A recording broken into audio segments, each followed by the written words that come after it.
All right. Hello, everyone, and good afternoon. My name is Jean. I'm your host and moderator for today, and welcome to our Ask an Expert series. I'm really excited to be with you all here. And our topic for discussion today is the psychology behind weight loss, which I'm pretty excited for our discussion.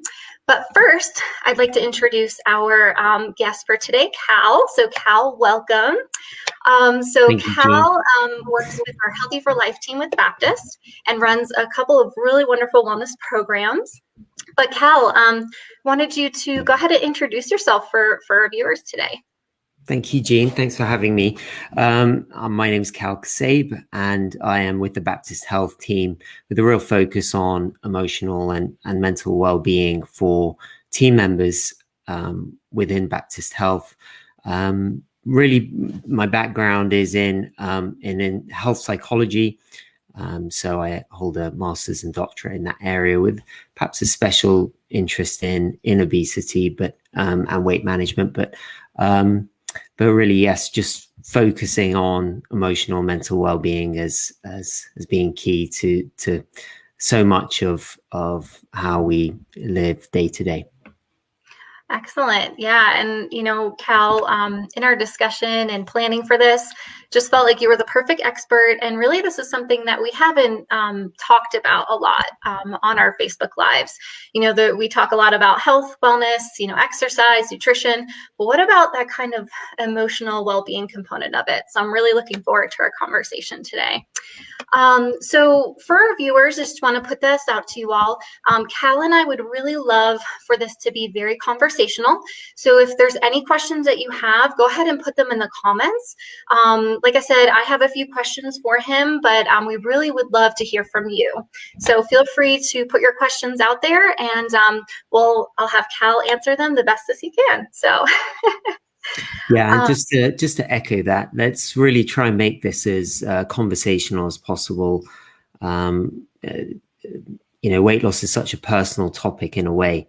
Mm-hmm. So the more that we can hear from you and the questions that you have, I think the more, the richer we'll make this discussion. Yeah, absolutely.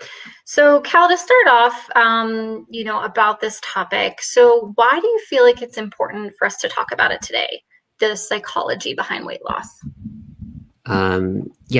Okay, I'll start with that. Well, actually, I'll go back and say I'm not the perfect expert. If there is such a thing, that's not me. So why is it so important to talk about psychology in the context of weight loss? Well, it seems to be that there is there has been a shift over recent years towards more well-being, more emotional, mental well-being in the context of weight loss. That actually was starting to understand that just fixed outcomes, fixed targets of weight loss seem to be really challenging just to meet those and then move on with our lives. That actually what we tend to find is that they're not sustainable to just get to a weight loss goal. And if it was that simple, we'd all be done with it. But the same pattern seemed to be repeating, which is that we need to talk about psychology. We need to understand our emotional and mental well-being in the context of weight loss. And we need to understand what that all means in our lives, and that just this singular focus on can I get to this weight loss goal is beginning to be a little bit outdated now, and we need to have a little bit more nuanced view of how we approach our lives in that respect. Yeah, absolutely. That's really important. And I know I worked as a health coach for about 4 years, and there's a lot of struggles emotionally that come along with, or that can come along with weight loss and things like that. So I'm really happy that we're talking about this today. So we do have a question that just kind of came in. So I'll go ahead and go to that. So from Rachel, so what are your thoughts and what does the science say about the keto diet plan? So kind of an interesting question. Well, firstly, yeah, I can see the comments too. Welcome, Skylar. Thank you for saying hi, and welcome, Rachel. Thanks for your question. This topic isn't going to be really about specific diet plans. Maybe I'll leave that to someone else to take that on. But really, suffice to say, we are talking about psychology here. But having said that, if we are talking about sustainable weight management, something that looks like healthy weight management in the long term, we do need to talk about nutrition, and we do need to talk about sleep, and we do need to talk about hydration and movement. They're all part of the picture. We have to sign all of those contracts. We can't just say, okay, well, I'm going to focus on one thing, even if it is the keto diet, whatever it may be, whatever diet, if you like, we're committing to. We really have to see the bigger picture around it. But as I say, Rachel, not wanting to dodge the question, but maybe I'll leave that one to someone that knows a little bit more about me about the keto diet. Yeah. Okay. Yeah. Great. Thank you, Kal, for clarifying on that for us. So I'll go ahead and kind of go into a question. So what advice is there for people who've been struggling with their weight for a long time? Okay. So I think the first thing to acknowledge is, in any situation is what does your experience tell you about the situation? And that is to say, if we're all very unique in the way that we live our lives, and what we know is good for us or helpful towards us. We often disregard our previous experience of what physical, mental, and emotional health looks like, because we're so driven by demands, competing priorities in our lives, deadlines, family commitments. But if we were just to sit down for a few moments and say, what does my experience tell me about this situation? What does my experience tell me about what's helpful for me? What nutritionally, emotionally, whatever it is, aspect that we're looking for, that we think about in that moment, we know deep down what's really good for us. And so it's just trying to find that place of understanding that, look, if I keep doing what I've been doing in the last, few weeks, months, years, I'll keep getting what I've been getting. If we do what we've always done, we'll get what we've always got. So there's a little bit of self-awareness that comes with this. And in fact, it's really foundational, but it's also situational awareness. That is the recognition that our contexts change, and really our challenges with weight over the long term is not a fundamental problem to be solved. It's a different context in which we find ourselves in. That is to say, if we find ourselves relaxed on a beach in the Maldives somewhere, with hand and foot being tended to, with delicious food and sea and sand, and being relaxed, is it fair to say that our weight would kind of take care of itself? We wouldn't be too worried about it. Yeah, I mean, that sounds wonderful to me. I would probably not even think about it, to be honest. Yeah. And really just, another example of that is, my experience tells me that anyone that I've worked with in the past rarely have situations, if ever, where it says, I've had a really great, relaxing week this week, and things have gone really well. I feel really engaged in what I'm doing. And, I also put on 10 pounds.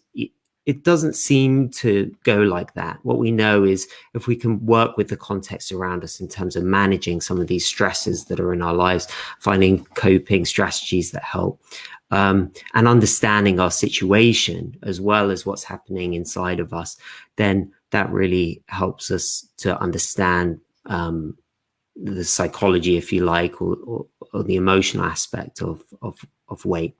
Yeah, so it really seems like, we hear all the time, it's a lot about energy expenditure, those sorts of things, and sort of more of that like physical eating or activity. But really, when we think about it, it's a lot about our like emotions, mental state, those sorts of things as well, that we have to factor in when it comes to this area.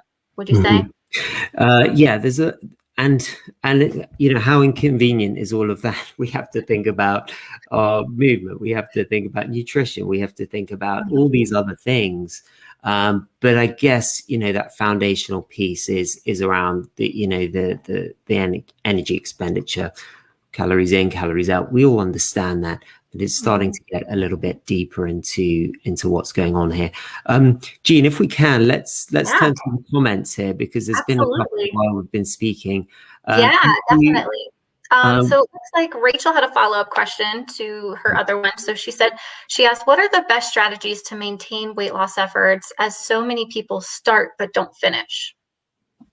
It's a good question. yeah, look, these are really big questions, and I think the aspect is to find a way to transition from making it into a finish line, into a, which is ultimately a finite process. You know, we think of a finish line, checkered flag, it's like we get somewhere. But the reality is, in terms of taking care of our mind, our bodies, it's a lifelong process. It's an infinite process. So with that in mind, what kind of situation would you be comfortable with in order to make that a lifelong process? I think that's the first position to come question to ask. What situation would you be okay with in terms of the kinds of foods that you eat, the kind of lifestyle that you lead? And again, just taking time to reflect on that. And really, you know, what would you, part of that question is, what kinds of foods would you be okay with, if not limiting, saying, you know, if not saying goodbye to, then certainly reducing, or and what would you be okay with reducing? I think, rather than the sense of I need to, I have to, I should, you know, anytime I'm supposed to, anytime we ask those kind of questions, there's going to be a counter reaction to that. At some point, we'll fall off the wagon or feel like, oh, screw this, I'm over it. I'm going to, you know, I'm going to do what I feel like doing. So if we can change the paradigm, which is not a finish line, a finite process, but an infinite one, and the question is, what would I be okay with? Then maybe that's a starting point in terms of making that project, if you like, one that's more sustainable. Yeah. Uh, So if, I, I hope that oh, answers your question, Rachel. And I just wanted to say hi to Lisa. Nice to see you on here as well. And we've got Emily as well. And Devonte. Hi, Devonte. Nice to have you on board. Jean? Shall I take those questions on? yeah, absolutely. Let me go ahead and post the next one from Emily to you, Cal. So her question was, is what tools would you recommend for people who recognize how to lose weight but struggle to put it into action due to lifelong habits of emotional eating, etc.? Okay. Um, Great question. Thank you, Emily. And again, that's the crux of what we're talking about. I'd like to just ask, you know, and I hear this a lot. Uh, I hear that my sense is that we know what a healthy plate of food typically looks like. Yep, we know some people say they can write the book around diets. They understand what, you know, what kinds of foods they are nutritionally. They're often experts in you know, how to eat. And that question, how, is, you can see that in block capitals. We know how to do it. It's often trying to understand the lifelong struggles. So maybe the first port of call, and again, given the time that we have here, and everyone would love that silver magic bullet that has the answer and the killer response, but maybe the first port of call is recognizing how that is landed. That question is landing with you, Emily, and I'll direct it to you because you asked the question. How that question is landing in your own life. That is to say, when you ask yourself, you know, I know what to do, but how do I do it? Is it in a really caring kind of way? That's interesting. I did this and I know what to do here, but strangely, I don't know. I know what I should be doing. I know how I should be doing it, but I don't know why, you know, I don't know why, even though I know these things, that I consume my I inhaled my weekly calories in 10 minutes. I don't know why I did that. Is that the kind of way that we answer that question? No, typically we say we're pulling our hair out going, I don't know how to do it. I don't know why. And I guess my point with this is recognizing that that level of frustration, that level of self-recrimination that we tend to have, that critical nature that we have around asking ourselves these questions is not curious. It's not compassionate. It tends to be a little bit more berating. And like anyone, hearing that message from other people, that is to say, if I was just to say to any of the audience here, well, just go ahead and lose weight. You know how to do it. So all the best to you. How would you receive that? Well, probably not very well would be my probably my thought. But at the Yeah. same time, that same conversation is happening internally.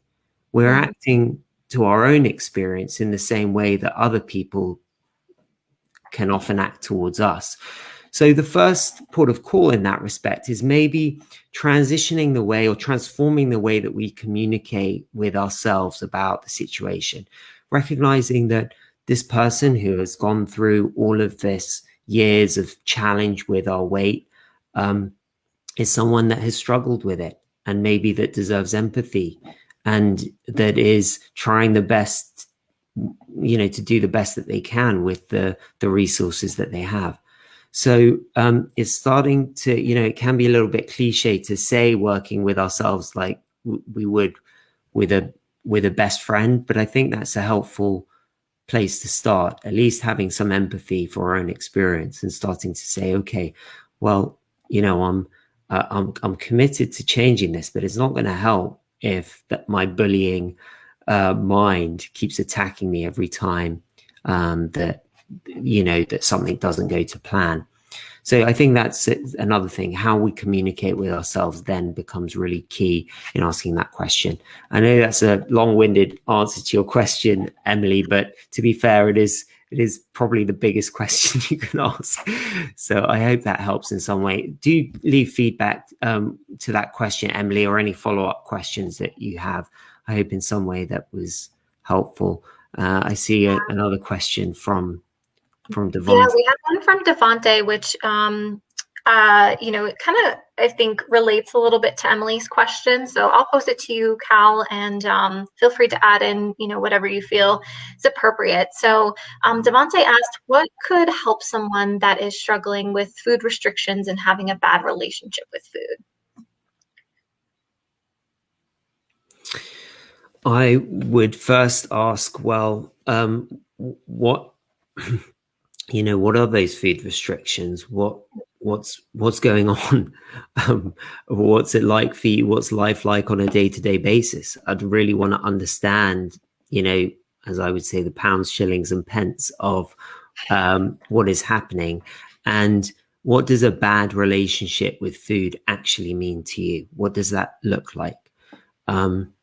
Because what we would find from that is there'll be it will be very unique to that individual. They say, this is the kind of food that I go for, or when this happens, and it becomes quite a personal approach to that situation. So I think it has to be personal, even though some of these there's a lot of commonalities about what we're talking about. I think it has to be a personal understanding of what's it like for you, and really diving into that. So I hope that helps in some way. Again, there's probably a 1-minute response, a 10-minute response, and a 3-hour response to that question. So let's stick with the 1-minute one. And again, happy to answer any follow-up questions.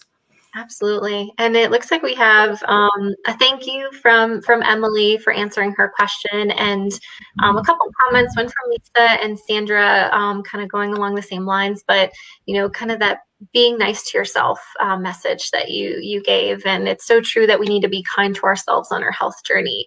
Something that I think I know I can speak from my own experience, because I don't want to say all of us, but on a health journey, you don't always think about that starting off, right? Mm-hmm. of, you kind of have to be kind to yourself if you come across those roadblocks and things like that. Yeah. Yeah. So thank you for sharing these comments, guys, because I think they're helping to bring to the fore what's most important, as you say, Jean. The sense of being kind to yourself, be nice to yourself. We've seen these in the comment. It's it's an essential part of this. You can't sidestep that. Well, you can if you're interested in short term. The question is, if you're looking to achieve a weight loss goal in a short period of time, maybe you don't need compassion. Maybe you don't need to be nice to yourself. You'll get there. But if we're talking about how do we make this stick, short, medium, and long term, how do we make this sustainable? Then that has to be a part of the conversation. I'd just like to maybe evolve that sense of be nice to yourself a little bit more. That is to say, with that word compassion, there's two parts to it, be in terms of being kind to ourselves. The first is about awareness. First of all, if we're noticing that we're running around like a headless chicken or our life is in disarray, noticing that is important. Awareness of that is important. The second part of compassion, which is also essential, is a commitment to alleviating that suffering. So we can approach that through intentions around care and compassion and being kind to ourselves. That's one way of doing it. And if we're talking about our mind and that inner critic, then being kind to ourselves can also mean listening to that inner critic, not just simply saying, okay, shut up, you go to the corner, I'm doing this other thing, but starting to evolve our relationship with our inner critic. That is to say, what is my inner critic trying to protect me from right now? What is this reminding me of? What is important about the situation here? And almost dialoguing with that inner critic in a way that doesn't make it me against you. So often in these things we're talking about, we talk about a battle with obesity. It's crazy, because as long as we're in a battle, there are winners and there's losers, and someday we're going to be a winner and someday we're going to be a loser, and that's how it is. But if we step off the battlefield and look at the situation as it is, we can start to take a different perspective and start to be a little bit more empathetic to the situation. Again, that's maybe a deeper question than 30 minutes will allow us here, but I hope that gives a little bit more insight into this idea of being nice to ourselves. Yeah, and it seems the words that come to mind when you said that, Cal, was curiosity. So being curious about how you're thinking, kind of questioning that for yourself. And then also the word non-judgmental kind of came across as well of, okay, so you have that thought, and usually that's applying judgment, right? But then, how can we, it seems like, learn to be a little bit less judgmental of ourselves? If you figure out how to do that, Jean, let me know, okay?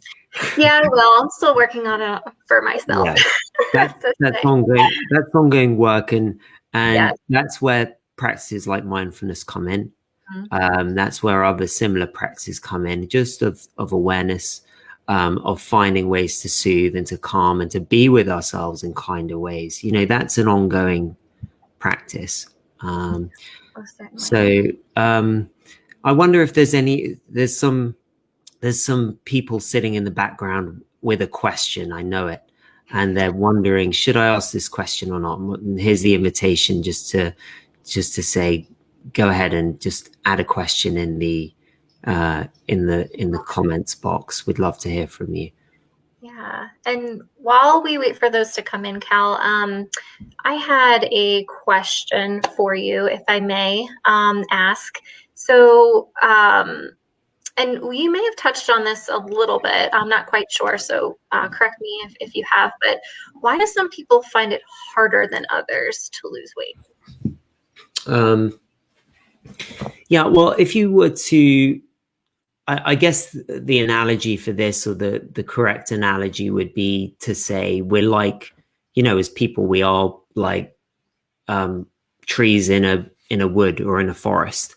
we're different shapes, different sizes, and there are genetic factors without question to what we're talking about. There are metabolic factors. There are, uh, all kinds of variables that we're not necessarily diving into here. So, but that feeds into this idea of, there could be something going on which we don't completely understand at this point. We've come a long way in terms of our understanding of our bodies, our physical bodies, and how they work.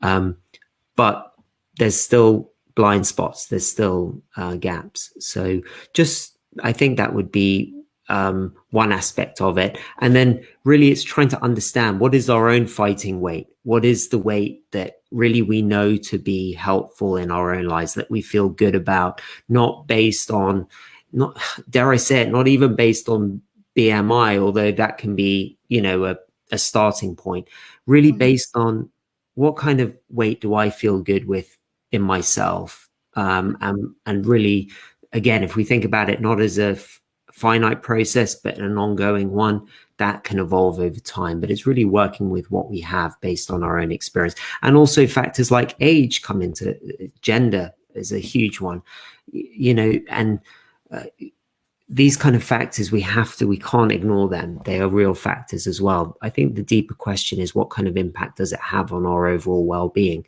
Because weight in and of itself is not deeply connected to well-being necessarily. There are lots of variables. It's one factor. So it's really what kind of weight would leave me feeling good in myself, I think, is an important factor. Great. Well, we did have another question come up, and I want to be sure we address it. So it's from Diana. She said me, and I'm thinking that she was one of the ones sitting back listening, and had a question for you. So this was her question. She said, depression, anxiety in relation to weight loss, weight gain. Do antidepressants cause weight gain like most people think? Firstly, thank you, Diana. Good on you for just popping a question in there. Maybe it would have been easier to not to, but you went in there. And secondly, I think I should say here, I'm not a medical doctor, so I'm not really in a position to make a real judgment on that. But again, I would say, what does your own experience tell you? Part of the reason I said at the beginning, Jean, that I'm not the perfect expert, is because we're all experts in our own lives, and that's really where it ends. And Diana, you know your body better than anyone else, better than anyone will ever tell you. So what's it like with antidepressants, with certain volume of antidepressants and timings and the like, and recognizing, where is the fit for that? The other aspect here is, again, we can't talk about weight and weight gain without thinking about mental health. Depression, anxiety is a normal experience of that. So, and they sort of feed into each other. And again, maybe this is a topic we can save for another time, because it deserves its own hour to talk about it. But how do we work with depression and anxiety as such? Part of me wants to kind of go into exercises around how we might soothe from anxious situations, or work with depression a little bit more, and how that impacts, our weight. But we can't separate the two. And what we do know here is that, if you were in a BMI of 30, for example, that moves you from being in an overweight category to being technically obese. What does that mean for someone physically, medically, clinically, is very different for what it means for them emotionally and mentally.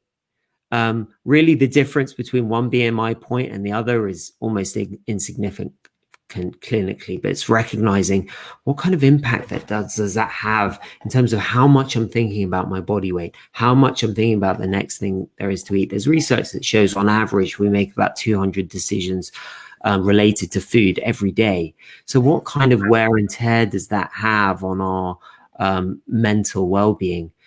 And again, it's finding how you work with that, what your own code is, Diana, for working with your busy mind. It comes down to that. How do you work with your mind in kinder ways? How do you work with your body in kinder ways? And if it is about depression, let's look at that word, depress. It's something that we're pushing down. So, just trying to uncover what it is that you are pushing down. What needs do you have that aren't being met, that could be met in different ways? So of course that might open Pandora's box to so many other things, but I wanted to honor your question there and answer it. So I hope that helps, Diana, and please do ask any follow-up questions, Diana, on that. Great, thank you for answering that, Cal. So we did have another question from Emily. So her question is what is a good routine to fall into as far as exercise frequency, etc.? Any healthy meal suggestions or favorite foods to prepare for losing weight or reaching a healthy weight? Okay, again, this is quite a personal question, and I don't want to deflect it. This is more about psychology rather than getting into the nitty gritty of timing, frequency, all this meal plan, meal suggestions. I do have, of course, my own routines and things that I enjoy. Favorite foods to prepare for losing weight or reaching a healthy weight. Again, I think nutritionally speaking, it's the things probably I would imagine, Emily, that you understand. Food, thinking about protein, thinking about foods that leave you feeling satisfied. I think that's such an important question, which is, how does it leave you feeling? How does a plate of food, we've all had more meals than we can remember at this point. Just remembering, just think back, what kinds of foods leave you feeling good and in what situation? And learning to trust your body in that way. Now, that can be really difficult for someone who's struggled with food and their relationship with food for a long time, but it does boil down to something like that. How do we reconnect with ourselves? Really, we've called this the psychology of weight loss. We've really maybe have called it, the psychology of reconnecting with ourselves and understanding ourselves a little bit more. Because I think when it comes to weight loss, we can lose touch with ourselves, and there's so much noise around, so many different perspectives. And ultimately, it's just trying to come back to that, trying to attune with that inner wisdom that we have inside of us. And again, that may sound woo-woo, but it's what my experience tells me about what's really important in the context of making this meaningful, not only in the short term, but medium and long term as well. Yeah. So really finding that connection again with yourself, really, right? Yeah. Yeah. I feel like I've dodged more questions in this half an hour than I have in a while, but no, but I appreciate you kind of giving us a different perspective about it, because we do ask a lot of questions, and that's okay, about, what is the right thing to do for exercise, for nutrition, those sorts of things. But, also talking about the other side of it, the psychology part, which is what we're here for today. So I appreciate, you touching on that, and for our viewers asking questions. I hope you appreciate that as well. So Cal, as we are kind of coming to a close for today, I will open, I'll keep it open for questions for our viewers, because although if we may end today before we get to them, we'll do our best to answer the questions. But what is your final thought or final takeaway that you'd like to leave our viewers with today? Well, I think in terms of being practical here, it's such a big question in terms of saying, why do I do what I do? And I know what to do, but I struggle to put it into practice. And obviously with COVID and the like, we haven't even touched on, the challenges around weight that so many people are facing, or just food and nutrition in so many different ways this year. But we can kind of obsess about, why do I do what I do? I think the starting point is more understanding and being honest about what's going on. That is the situational awareness. That is saying, okay, well, what is going on in my life that leads me to these situations? That's a much kinder question to ask than why do I do what I do? Does that make sense? Yeah. Because there's not really an origin to that, or if there is, then it's like trying to ask why does the sun rise? There's so many variables that we never really understand. Maybe not signing up to that class is the right way to go. Maybe the class to sign up to is saying, what's happening in my life that is leading to this? And then we're so busy with the other aspect of this is what was so hectic with oftentimes in the way that we live our lives is we need a lot of bang for buck in the changes that we do make. That is to say, if we're just getting started or you're really struggling with something, whether it's emotionally or with some kind of personal situation at home, just think of the one decision that will give you a 10 times return on that. And there are those decisions that we can make if we just look around and just making life easier on ourselves. Start with the decision that will remove 1,000 decisions, that commit to the thing that feels good for you and that will give you a huge return back on that. And then let the rest go. There'll be other things that we don't like about our lives. But if we can just focus on 1, 2, 3 things that give us by changing them and committing to them, give us a huge return, then that will help us steady the ship, help us reorient to where we are in a difficult or uncertain situation. And then from that, we can start to take other opportunities that are in front of us. But in terms of grounding ourselves, just looking for those opportunities, there's 1, 2, 3 small opportunities that we feel good about committing to them, and then using them as a platform to then go on and try different things and approach things differently. Wonderful. Thank you for that. And I think that's a great take-home message. It looks like our viewers agree as well. Emily, just in follow-up to her question, she says, I don't feel like you dodged it at all. She says, I feel like our current mindsets persuade the choices that we make, and psychology plays a huge role. So that's wonderful. And then Kara, she said she loves your message that we need to start trusting ourselves. We have a lot of answers if we listen to how we feel. So I love how you summarized that, Kara. Yeah, thank you, Cara. Thank you, Emily, and thank you, Antrell. I hope I'm pronouncing that correctly. It's nice to have you on here, and I'd love to do this again if we can, Jean, at some point. Half an hour is never enough for such a big topic. So if there is, excuse the pun, if there's an appetite for it, let's do it again. Yes, absolutely. Well, Kal, I just want to thank you so much for your time today. I really appreciate that. And this conversation, I felt like I got a lot out of it, and I hope our viewers did as well. I do want to remind everyone about the resources that we do have available at the Healthy Living Centers, which includes health coaching, registered dietitians, and then, of course, if there's ever any other health resources that you all need, feel free to message Baptist Health or leave a question in the comments. We're happy to get back to you. And I just hope that everyone enjoys the rest of their day, and feel free to tune in again to our next Ask an Expert session. So thank you, everyone, and have a great afternoon. Thank you, Jean, for making this happen. And thank you for everyone for joining in and making this what it was. Absolutely. Bye.